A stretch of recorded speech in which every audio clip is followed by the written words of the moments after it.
Video ini adalah part yang kedua dari video sebelumnya yang sudah membahas beberapa rules dalam probability. Jadi saya akan melanjutkan pada rules-rules yang berikutnya. Nah, kita kemarin sudah sampai ke rules yang ke-6 ya.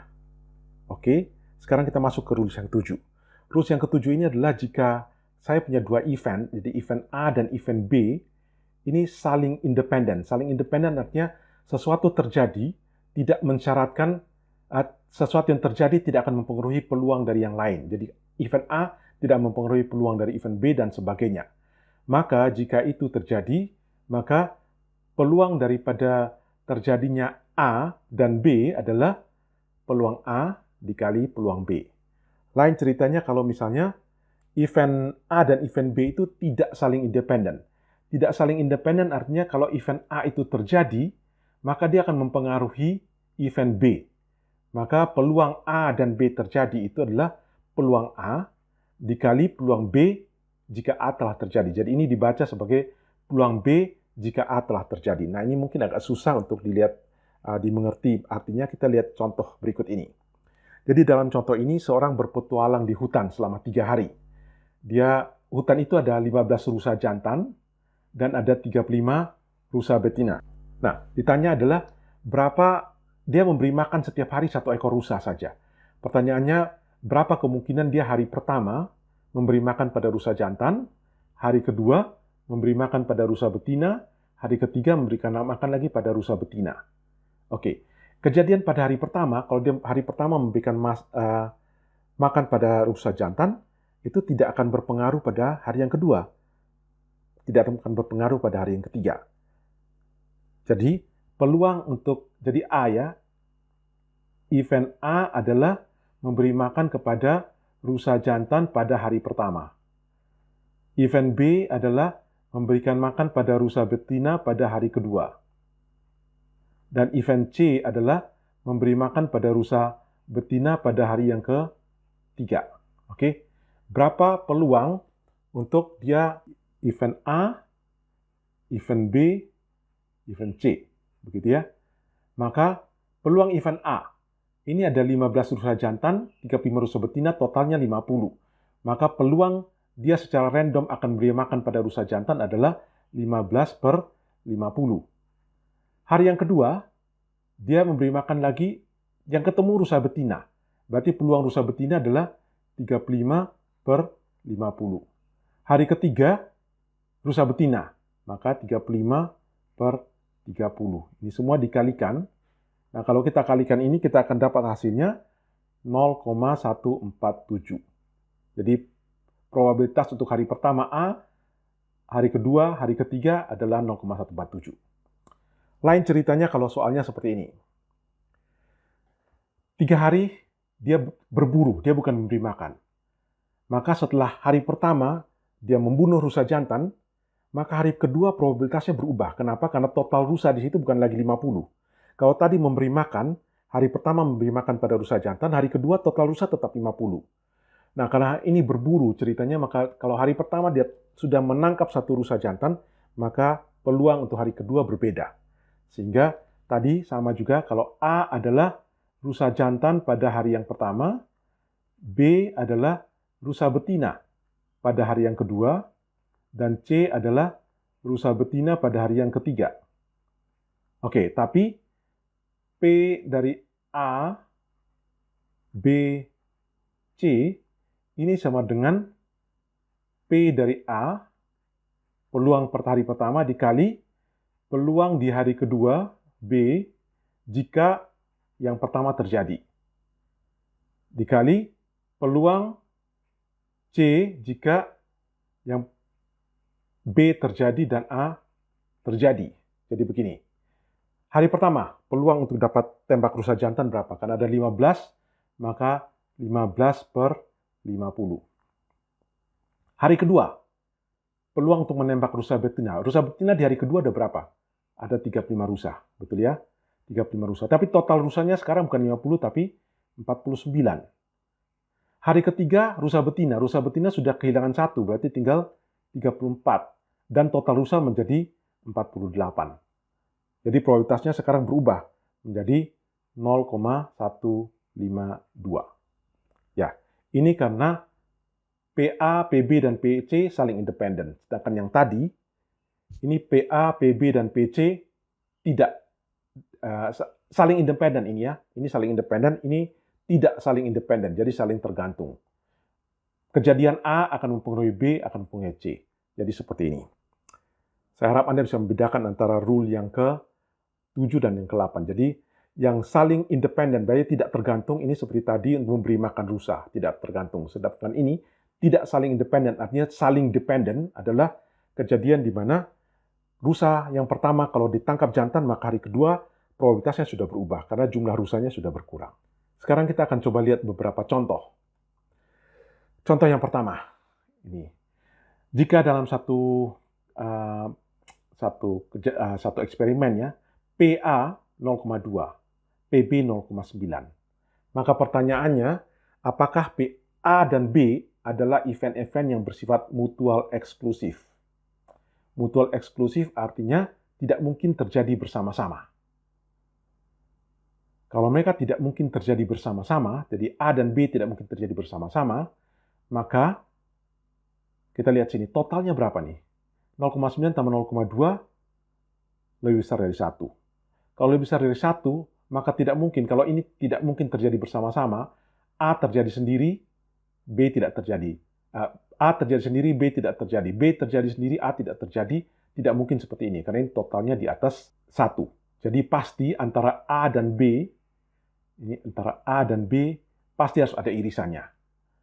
Kalau tidak ada irisan, ini A, ini B, ini 0,2, ini 0,9, ini totalnya sudah lebih dari 1. Ini tidak mungkin terjadi.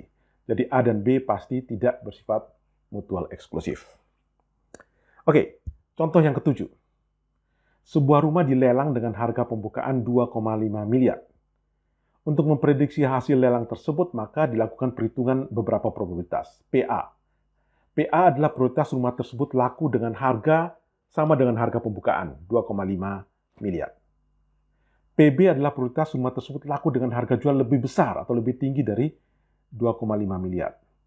Pertanyaannya, apakah PA dan PB ini sudah bersifat collectively exhaustive? Oke, ini untuk memberikan Anda pemahaman tentang apa itu collectively exhaustive. Collectively exhaustive artinya peluang-peluang ini sudah merangkum semua kemungkinan yang bisa terjadi. Sudah exhaustive itu kata notok gitu ya.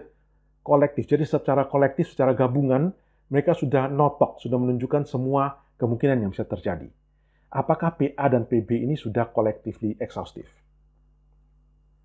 Nah, kalau kita perhatikan, kalau saya jual rumah, saya lelang rumah dan harga pembukaan 2,5 M, ada kemungkinan ya laku dengan 2,5 M. Atau bisa jadi harganya naik lebih tinggi dari 2,5 M. Ada kemungkinan lain atau tidak? Kalau Anda pikir dan serius, ada. Kemungkinan lain adalah tidak laku. Betul ya? Karena masih ada kemungkinan lain, maka PA dan PB ini bukan collectively exhaustive. Karena dia belum menutup semua kemungkinan yang lain. Begitu. Jadi kalau misalnya saya bilang ada PC. PC ini adalah tidak laku. Kemudian saya tanya, apakah PA, PB, dan PC ini sudah collectively exhaustive? Apakah ada kemungkinan lain di luar A, B, dan C? Rasanya sudah semua. Maka kalau sudah semua, maka PA, PB, dan PC ini secara kolektif, mereka sudah exhaustive, sudah notok. Begitu ya. Jadi ini contoh 7 ini untuk menjelaskan kepada Anda apa arti daripada collectively exhaustive. Kita coba contoh yang lain lagi. Contoh 8. Dalam satu ruangan terdapat 32 orang mahasiswa atau dosen. Jadi 32 orang itu bisa mahasiswa, bisa dosen.